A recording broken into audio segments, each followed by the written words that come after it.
নমস্কাৰ welcome to জ্ঞান পোহৰ আশা কৰিছোঁ আপোনালোক সকলো ভালে আছে মই 2026ৰ বিএডৰ এণ্ট্ৰেন্সৰ উপযোগী হোৱাকৈ এটা সিৰিজ ষ্টাৰ্ট কৰিছোঁ আৰু আজি হৈছে তাৰ 4 নম্বৰটো পাৰ্ট আগৰ পাৰ্টকেইটাত কুৱেশ্যন নম্বৰ 1ৰ পৰা 45 লৈকে ডিছকাছ কৰা হৈ আছে আশা কৰিছোঁ আপোনালোকে আগৰ পাৰ্টকেইটাৰ পৰা যথেষ্ট লাভান্বিত হৈছে তেতিয়াহ'লে বলক আজি পাৰ্টটো আৰম্ভ কৰোঁ এতিয়া ইয়াতে সুধিছে the largest ocean in the world is option A দিয়া আছে আটলাণ্টিক নেকি আটলাণ্টিক ইয়াতে শুদ্ধতৰ নহয় ইণ্ডিয়ান অ'চিন নহয় য়েছ পেচিফিক অ'চিন হৈছে লাৰ্জেষ্ট অ'চিন ঠিক আছে এতিয়া মই ইয়াৰ পিছৰ প্ৰশ্নটোলৈ ইয়াতে সুধিছে the current prime minister of India is এইটো আপোনালোকে সকলোৱে জানে আৰু নৰেন্দ্ৰ মোদী ডাঙৰীয়া এতিয়া মই ইয়াৰ পিছৰ প্ৰশ্নটোলৈ ইয়াতে সুধিছে the father of modern psychology গতিকে মডাৰ্ণ চাইক'লজিৰ পিতৃ বুলি কাক জনা যায় ইয়াতে শুদ্ধতৰ অপশ্যন বিটো হয় দেই এতিয়া মই ইয়াৰ পিছৰ প্ৰশ্নটোলৈ কুৱেশ্যন নম্বৰ 49 ইয়াতে সুধিছে the literacy rate of Assam as per census 2011 was approximately গতিকে 2011 চনৰ চেঞ্চাছ অনুসৰি আমাৰ অসমৰ লিটাৰেচি ৰেটটো এপ্ৰক্সিমেটলি কিমান হয় 65% নেকি এইটো শুদ্ধতৰ নহয় য়েছ 72% ইয়াতে শুদ্ধতৰ ইয়াতে যেহেতু এপ্ৰক্সিমেটলি বুলি সুধিছে সেইকাৰণে 72% হয় আৰু যদি একজেক্ট ভেলুটো সোধে একজেক্ট ভেলুটো হৈছে 72.19% য'ত মেল আৰু ফিমেলৰ কাৰণে বেলেগ বেলেগ ধৰণৰ হয় দেই মেলৰ হৈছে যদি অকল মেলৰ কাৰণে বুলি সোধে তেতিয়াহ'লে হ'ব 77.85% আৰু ফিমেলৰ ক্ষেত্ৰত হ'ব 66.27% দেখিছেনে ফিমেলৰ লিটাৰেচি ৰেটটো কিমান বেছি কম সেইটো কাৰণে চৰকাৰে বিভিন্ন সময়ত বহুতো ধৰণৰ স্কিম অনা দেখা পোৱা যায় যাতে সেই গেপটো যাতে ৰিডিউচ হয় ঠিক আছে আৰু আমাৰ লিটাৰেচি ৰেটৰ ক্ষেত্ৰত সবচে বেছি যিখন আমাৰ ডিষ্ট্ৰিক্ট হয় আমাৰ অসমৰ সেইখন হৈছে কামৰূপ দেই কামৰূপ মেট্ৰ' কামৰূপ মেট্ৰত চবতকৈ বেছি লিটাৰেচি ৰেট দেখা পোৱা যায় তাৰ পাছত আহে আমাৰ যোৰহাট ডিষ্ট্ৰিক্ট 1 নম্বৰত কামৰূপ 2 নম্বৰত আছে যোৰহাট আৰু 3 নম্বৰত আছে শিৱসাগৰ ঠিক আছে এইখিনি আপুনি মনত ৰাখিব কেতিয়াবা হয়তো আহি যাব পাৰে আৰু আমাৰ ইণ্ডিয়াৰ কথা যদি সোধে ইণ্ডিয়াৰ অভাৰঅল লিটাৰেচি ৰেট কিমান ইণ্ডিয়াৰ লিটাৰেচি ৰেটটো হৈছে 74.04% আৰু মেলৰ লিটাৰেচি ৰেটটো হৈছে 82.14% ঠিক তেনেদৰে ফিমেলৰ ক্ষেত্ৰত হৈছে 65.46% আৰু আমাৰ ভাৰতবৰ্ষৰ ক্ষেত্ৰত আটাইতকৈ বেছি লিটাৰেচি ৰেট থকা আমাৰ যিখন ষ্টেট সেইখনৰ নাম হৈছে কেৰেলা দেই মনত ৰাখিব কেৰেলা হায়েষ্ট লিটাৰেচি ৰেট হায়েষ্ট হয় ঠিক আছে আৰু ৰেটটো কিমান 94% চাওক কিমান বেছি এতিয়া মই ইয়াৰ পিছৰ প্ৰশ্নটোলৈ কুৱেশ্যন নম্বৰ 50 ইয়াতে সুধিছে হু ফাউণ্ডেড দ্য ব্ৰাহ্ম সমাজ গতিকে ব্ৰাহ্ম সমাজ কোনে প্ৰতিষ্ঠা কৰিছিল অপশ্যন এ দিয়া আছে স্বামী বিবেকানন্দ নেকি এইটো শুদ্ধতৰ নহয় ৰাজা ৰামমোহন ৰয় নেকি য়েছ ৰাজা ৰামমোহন ৰয় ইয়াতে শুদ্ধতৰ আৰু চনটো হৈছে 1828 গতিকে 1828 চনত ৰাজা ৰামমোহন ৰয়ে ব্ৰাহ্ম সমাজ প্ৰতিষ্ঠা কৰিছিল ঠিক আছে এতিয়া মই ইয়াৰ পিছৰ প্ৰশ্নটোলৈ ইয়াতে সুধিছে which article deals with freedom of speech গতিকে ফ্ৰীডম অফ স্পীচৰ লগত কোনটো আৰ্টিকল জড়িত হৈ আছে আৰ্টিকল 14 নেকি এইটো নহয় এইটো কিহৰ লগত জড়িত হৈ আছে ৰাইট টু ইকুৱেলিটি ঠিক আছে আৰ্টিকল 15 নেকি এইটো নহয় এইটো কিহৰ লগত জড়িত হৈ আছে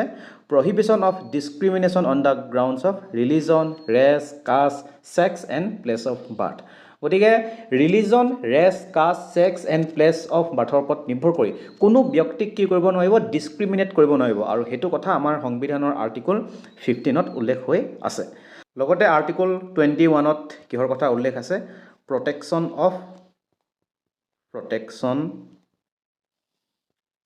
of life and personal liberty গতিকে আৰ্টিকল 19টোৱে ইয়াতে শুদ্ধ উত্তৰ হয় এইখিনিতে মই আপোনালোকক এটা কথা জনাই দিওঁ আপুনি যদি 2026 বৰ্ষত বিএডৰ এন্ট্ৰেন্স দিবলৈ গৈ আছে তেতিয়াহ'লে আপুনি টিচিং এপ্টিটিউডৰ কাৰণে এই ই-বুকখন বাই কৰিব পাৰে এইখন বাই কৰিবলৈ হ'লে আপুনি এই নাম্বাৰটোত 59 ৰুপিজ জিপে কৰি তাৰ ৰিচিপ্টটো এই একেটা নাম্বাৰতে আপুনি হোৱাটছএপত পঠাই দিব আৰু পঠাই দিয়া 24 ঘণ্টাৰ ভিতৰত আপুনি আপোনাৰ হোৱাটছএপত এই ই-বুকখন লাভ কৰিব আৰু এই ই-বুকখন যোনে বাই কৰিব তেওঁক আৰু এক্সট্ৰা 70টা MCQ উইথ আনসাৰ প্ৰভাইড কৰা হ'ব ঠিক আছে এতিয়া মই ইয়াৰ পিছৰ প্ৰশ্নটোলৈ কুৱেশ্যন নম্বৰ 52 ইয়াতে সুধিছে the famous Kamakhya temple is located in গতিকে কামাখ্যা টেম্পলটো ক'ত অৱস্থিত তেজপুৰ শুদ্ধ উত্তৰ নহয় ইয়েছ গুৱাহাটী ইয়াতে শুদ্ধ উত্তৰ আৰু গুৱাহাটীৰ এটা পাহাৰত অৱস্থিত দেই পাহাৰটোৰ নাম হৈছে নীলাচল পাহাৰ নীলাচল হিল ঠিক আছে আৰু এই আমাৰ কামাখ্যা টেম্পলটো কালাপাহাৰে ডেষ্ট্ৰয় কৰিছিল আৰু তাৰ পাছত কিন্তু আমাৰ নৰনাৰায়ণে সেই ভগ্নাৱশেষ সেই যিটো মন্দিৰ সেই মন্দিৰটো পুনৰ নিৰ্মাণ কৰিছিল কোনে ৰিবিল্ড কৰিছিল গতিকে ৰিবিল্ড কৰিছিল নৰনাৰায়ণ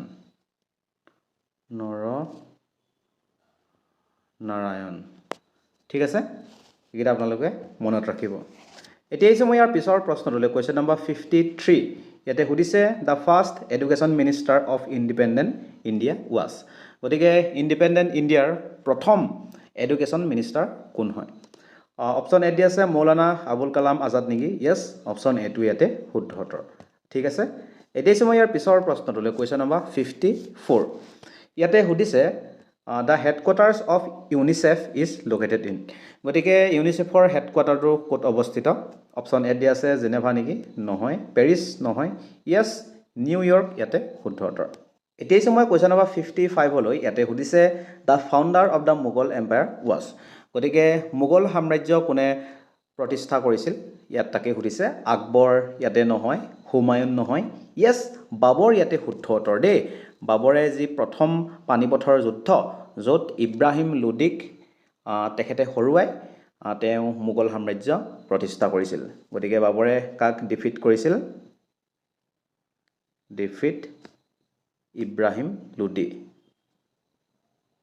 ইব্ৰাহিম লোডিক তেওঁ পৰাস্ত কৰি মোগল সাম্ৰাজ্য প্ৰতিষ্ঠা কৰিছিল আৰু কিমান চনত কৰিছিল 1526ত first battle of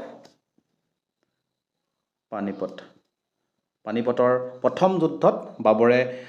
Ibrahim লোডিক হৰুৱাই Mughal সাম্ৰাজ্য প্ৰতিষ্ঠা কৰিছিল আৰু ছেকেণ্ডখনৰ কথাও কেতিয়াবা হয়তো আহি যাব পাৰে ছেকেণ্ড বেটেল অফ পানিপথ কেতিয়া হৈছিল পানিপথ এখন হৈছিল 1556ত দেই আৰু ইয়াতে এই যুদ্ধখন হৈছিল আকবৰ ভাৰ্চেছ হিমু আকবৰ আৰু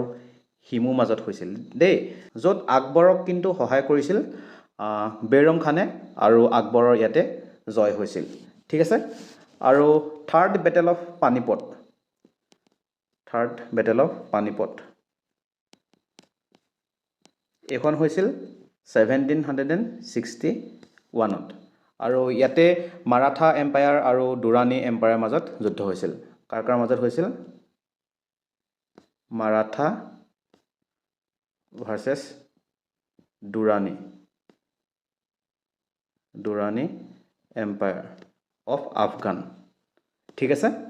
এইকেইটা আপোনালোকে মনত ৰাখিব এতিয়া মই ইয়াৰ পিছৰ প্ৰশ্নটোলৈ কুৱেশ্যন নম্বৰ 56 ইয়াতে সুধিছে the smallest district of Assam area wise গতিকে এৰিয়া ৱাইজ স্মলেষ্ট ডিষ্ট্ৰিক্টখনৰ নাম কি হয় অসমৰ হোজাই নহয় বজালি নহয় য়েছ সাউথ সালমাৰা মানকাছাৰ ইয়াতে শুদ্ধ উত্তৰ ঠিক আছে আৰু লাৰ্জেষ্ট খন হৈছে কাৰ্বি আংলং দেই কাৰ্বি আংলং ঠিক আছে এটা আপোনালোকে মনত ৰাখিব এতিয়া মই ইয়াৰ পিছৰ প্ৰশ্নটোলৈ ইয়াতে সুধিছে the headquarters of reserve bank of India is in গতিকে ৰিজাৰ্ভ বেংকৰ হেডকোৱাৰ্টাৰ ক'ত আছে য়েছ মুম্বাইত আছে দেই ৰিজাৰ্ভ বেংকৰ হেডকোৱাৰ্টাৰ ঠিক আছে এতিয়া হৈছে মই পিছৰ প্ৰশ্নটোলৈ কৈছে নম্বৰ 58 ইয়াতে সুধিছে the first women chief minister of Assam was গতিকে অসমৰ প্ৰথম ওমেন চিফ মিনিষ্টাৰ কোন হয় অপশ্যন এ দি আছে ছৈয়দা আনোৱাৰ টাইমৰ নেকি য়েছ অপশ্যন এ টো ইয়াতে শুদ্ধ উত্তৰ ঠিক আছে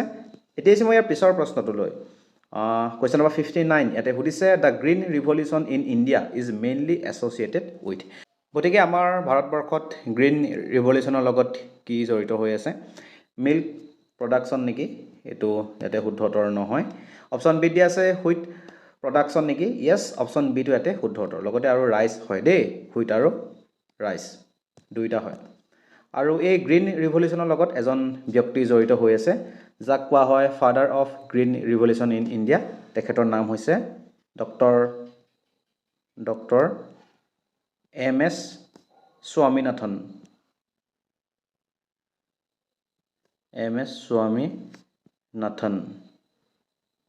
এওঁ হৈছে ফাদাৰ অফ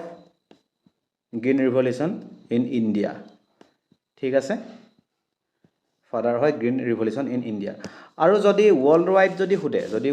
যদি সোধে father of green revolution father কিহৰ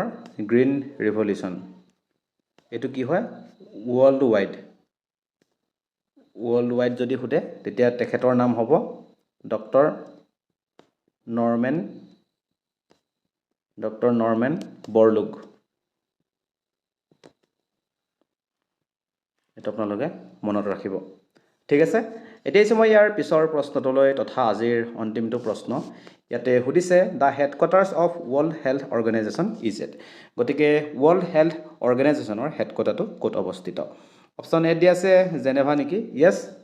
জেনেভা ইয়াতে শুদ্ধ উত্তৰ ঠিক আছে গতিকে আজিলৈ ইমানে আৰু আপোনালোকে ভিডিঅ'টো চাই কেনেকুৱা পালে কমেণ্ট ছেকশ্যনত জনাব ভিডিঅ'টো ভাল পালে নিশ্চয়কৈ লাইক কৰিব আপোনাৰ বন্ধু বান্ধৱীসকলৰ লগত এটা শ্বেয়াৰ কৰিব আৰু পৰৱৰ্তী সময়ত যাতে ইয়াৰ পিছৰ পাৰ্টকেইটা মিছ নকৰে তাৰ কাৰণে চেনেলটি ছাবস্ক্ৰাইব কৰি ল'ব ধন্যবাদ